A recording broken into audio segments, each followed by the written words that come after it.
I started having back issues my senior year in high school. Herniated 4 discs, and I had 2 parse fractures, and I had severe arthritis. The protocol was to do a spinal fusion.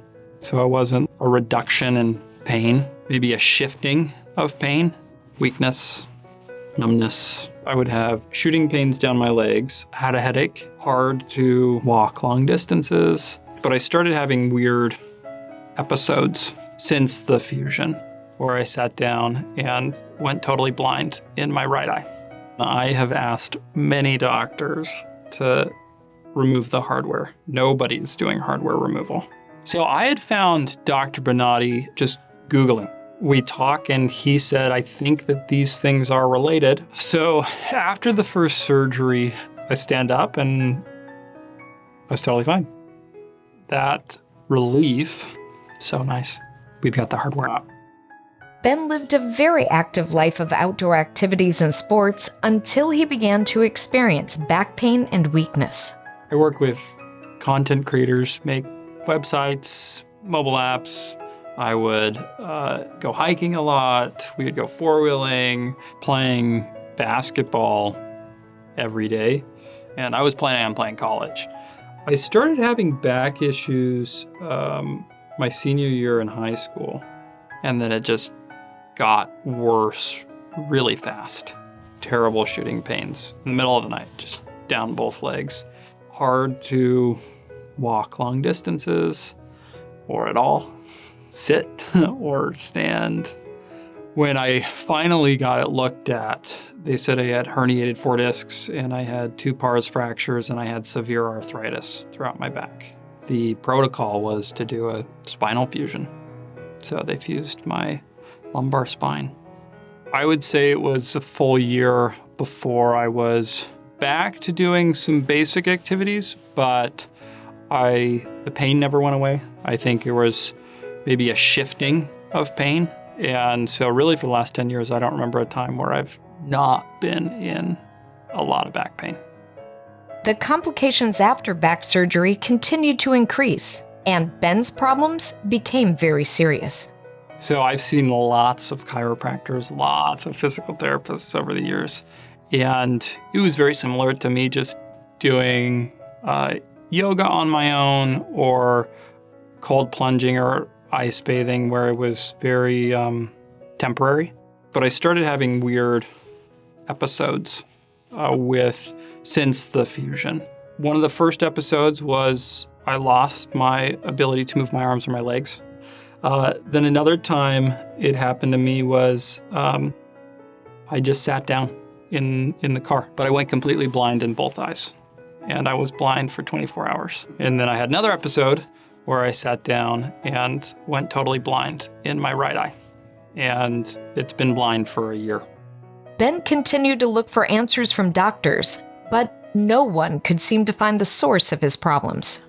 First, I was diagnosed with glaucoma, saying, oh, you've got glaucoma. That's why you're losing your eyes. Then when I finally met with the leading researchers in rare eye diseases, they said, you don't have glaucoma. It's related to your spine. Since my fusion, I have asked many doctors to remove the hardware because I've been having these episodes.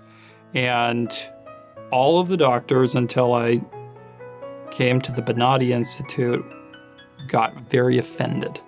And you say you've got these issues, 1, they don't believe you. And then 2, they get really upset. After discovering the Bonati Spine Institute, Ben and his wife were relieved to find someone that would finally listen to them and wanted to help. So I had found Dr. Bonati about a year ago, just Googling. I've done lots of research on hardware removal, which is not common. Nobody's doing hardware removal. The Bonati Institute had videos online, and I think I was specifically looking up spinal fusion reversals. And the only thing that came up was very helpful, and it was a video of a nice man who had a fusion and talked about a very similar story as Ben's.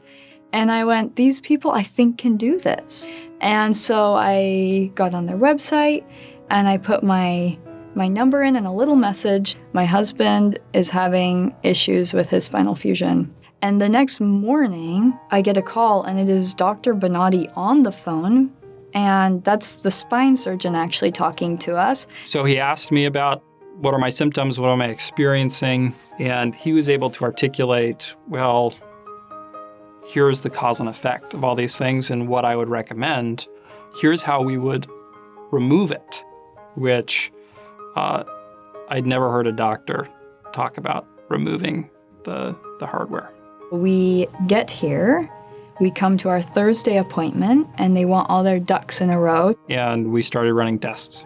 So it was, we reviewed the MRIs, we reviewed the x-rays, we did all the typical stuff.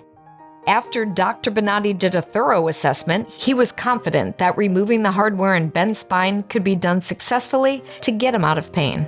After the first surgery, they wheel you into the recovery room.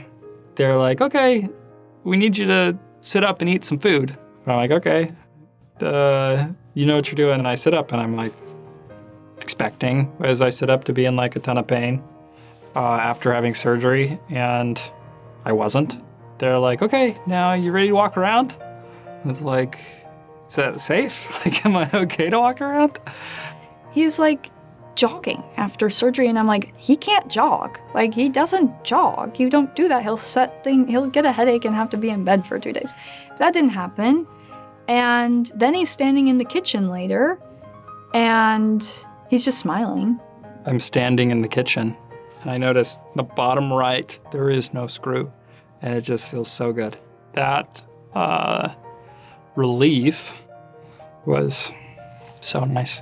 After many years of pain and complications, Ben is looking forward to returning to an active lifestyle. It's been more than 10 years with back pain and significant issues. It's been 10 years with spinal fusion. I didn't realize for a lot of it how debilitating my life was. So now that I'm out of pain, I feel like I'll be able to be really active again. It's been a huge blessing. To see more stories of recovery just like this, search for the Bonati Spine Institute on YouTube, Rumble, Apple's App Store, Google's Play Store, Roku, and Amazon's Fire TV.